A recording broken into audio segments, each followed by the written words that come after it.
Hi, Kirk Hume here. Today I'm going to show you the difference between single plane golf, some call it single axis, single plane golf, and conventional golf.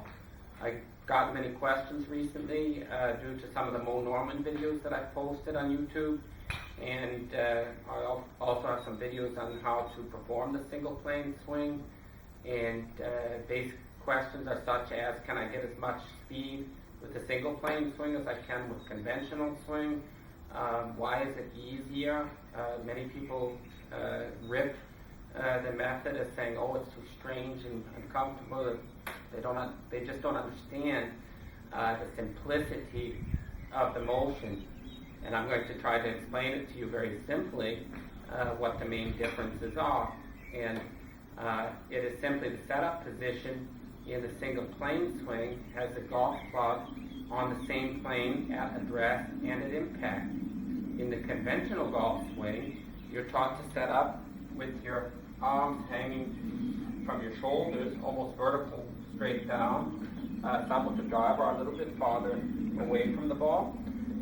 But in the conventional swing then, what you will see when you look from down the line, as we're set up here, what you will see is the golf club is on this plane, and my trailing arm to the elbow is on another plane. Therefore, you can see the grip here as well.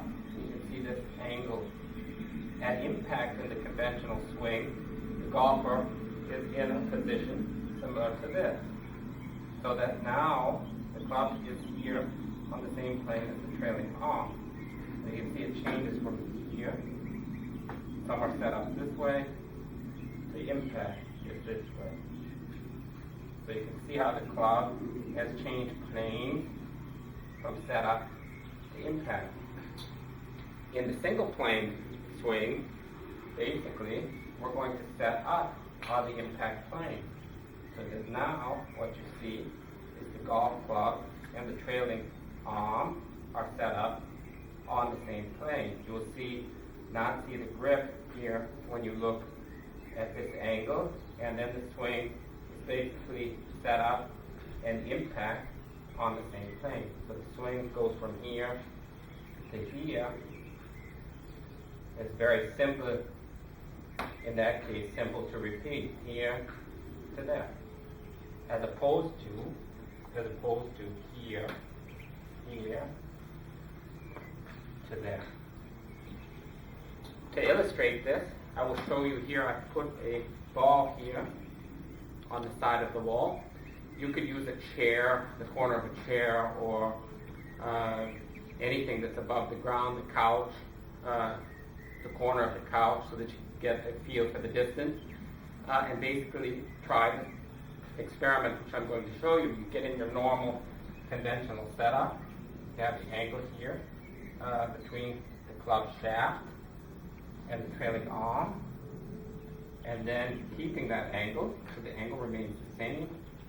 Go ahead and set up to an object here, and then make your normal swing, and return to the ball, letting your arms straighten as they will in a normal swing, and you will see that the club comes out farther away due to the forces of a golf swing.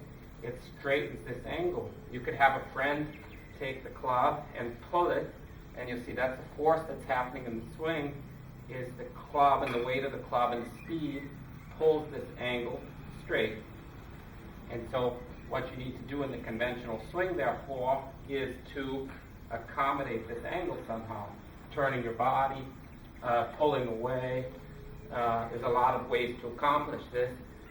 And of course, the tour players have worked on this for years to become good at making the move to create space for impact. And with the conventional swing, a lot of amateurs are frustrated and have a difficult time accomplishing this impact position simply because they don't have time to practice. They're not aware of this change that's going on. In the single plane swing, all you need to do is learn to set up properly and hold the club. In my other videos that show the grip and setup, you can see that we turn the trailing right hand slightly to the side, And what this does, if you look in a mirror, is it puts the trailing arm on the plane and makes it easier then to square up the golf club when you're making a swing. So in the single plane swing, if you set up this way, you need to just set up here to see. Now I'm set up to the ball there. I'm on the same plane here with the arm. Now all I need to do is turn back, concoct the wrist, and return. And I can do this all day and all night, and I'll never miss the ball. There's no way for me to miss the ball. It's like a machine. Leading arm is staying straight, turn back, return. How could I ever miss it? You compare it for yourself, see what's easier for you to repeat. You do it here then as well. Go back and return. Back and return.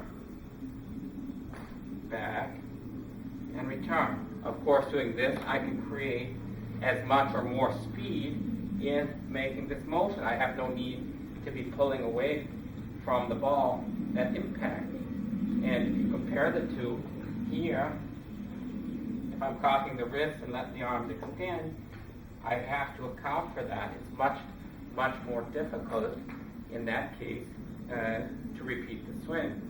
Of course, if you're trying single plane golf for the first time, you're going to want to take it very slowly, because if you do make your conventional compensation for the distance and setup, what could happen is that your club doesn't make it back to the ball because the body has turned and pulled away.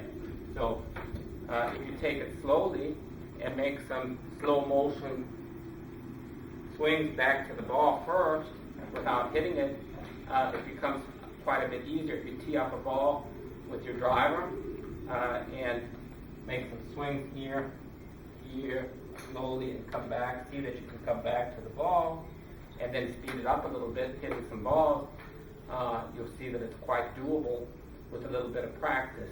You probably want to start with a shorter club, a sand wedge for a pitch shot, 9-iron, 8-iron, 7-iron.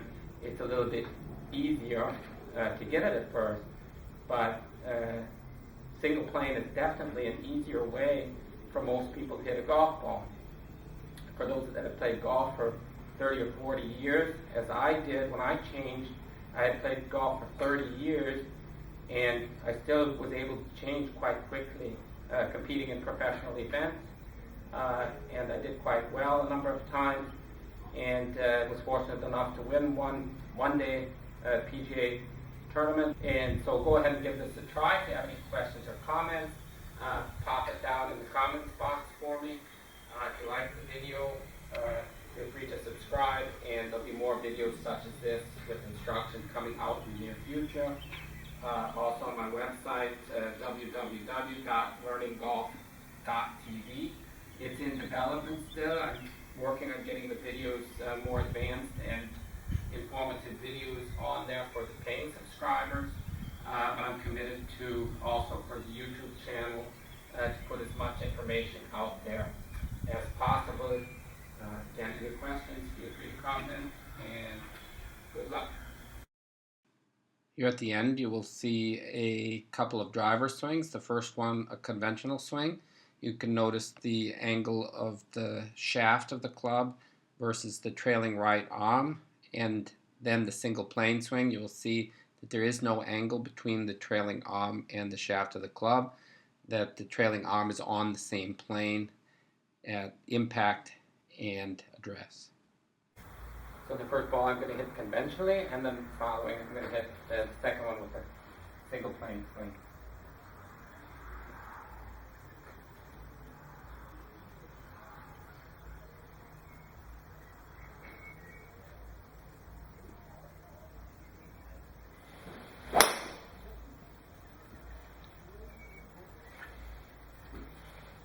And now with a single plane swing.